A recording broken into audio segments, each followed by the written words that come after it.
အိမ်ရှင်မတို့ရေသေချာကြည့်ထားနော်ငါမစားဘူးဆိုတဲ့ကလေးတွေကအစထက်ချက်ခိုင်းဖို့ဒီတောင်းဆိုရမယ်ချက်နီးလေးတစ်ခုကိုမျှဝေပေးမှာပါအိမ်ကကျမသားဆိုတစ်ပတ်ကို2ခါလောက်ချက်ကျွေးရပါတယ်ငါးကို2လက်မလောက်အရွယ်စားလေးတွေတုံထားလိုက်ပါဒါမှချက်တဲ့အခါအရသာပို့ဝင်မှာပါလီပြီးရင်စားငရုတ်ကောင်းမုံလို့နဲ့နေပြီးအရသာသွင်းပါပြီးရင်ကော်မုတ်လေးထက်ထည့်နေပြီးအသားတွေကအရည်ဓာတ်မဆုံးရှုံးအောင်မိနစ်20လောက်နှက်ထားပါပဲပြားကိုလည်းရေနွေးနွေးလေးနဲ့မိနစ်20လောက်စိမ်ထားပါဒီပဲပြားလေးကတော့ဘာတစ်စိမ့်ဖြစ်ရပါတယ်ဈေးတွေကကုံစုံဆိုင်မှာအလွယ်ဝယ်လို့ရပြီးဈေးအရန်သက်တာပါမာလာဟင်းနဲ့ထေးတဲ့ဟာမို့ကလေးတွေမာလာဟင်းကိုအသားနဲ့စားနေရလို့ဖြစ်ပြီးအရန်ကိုကြိုက်ကြတာပါ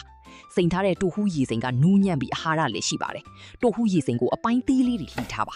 ဒေဝတဲ့စီပူလိုက်ရင်နေထားတဲ့ငါးသားတွေကိုထည့်ပြီးမီးအလေအနက်နဲ့နှစ်ဖက်လုံးရွှေဝါရောင်သားနဲ့အထိကြော်ပါပြီးရင်ကြက်သွန်မြိတ်ချင်းကြက်သွန်ဖြူတို့ထည့်ပြီးမှုရောင်လုပ်ပါဟင်းကြက်ဝိုင်းအနည်းငယ်လောင်းထည့်ပြီးအနံ့ပြောင်အောင်လုပ်ပါကြိုတင်ပြင်ဆင်ထားတဲ့အနှစ်ရည်တွေကိုလောင်းထည့်ပြီးမီးအရှိန်ပြင်းပြင်းနဲ့2မိနစ်လောက်တည်ပါပြီးရင်တိုဟူးရေစိန်တွေကိုထည့်ပြီးအရေခမ်းအောင်တည်ပေးပါနောက်ဆုံးမှာတော့ကြက်သွန်မြိတ်လေးတွေဖြူပြီးမှွေပေးလိုက်ရင်စားဖို့အဆင်သင့်ပါပဲဒီလိုလှုပ်ထားတဲ့တိုဟူးရေစိန်ငါးသားဟင်းကအရသာရှိပြီးငါးအနံ့လည်းလုံးဝမနံတော့ပါဘူး save ထားပြီးလှုပ်စားကြည့်လိုက်ကြပါဦး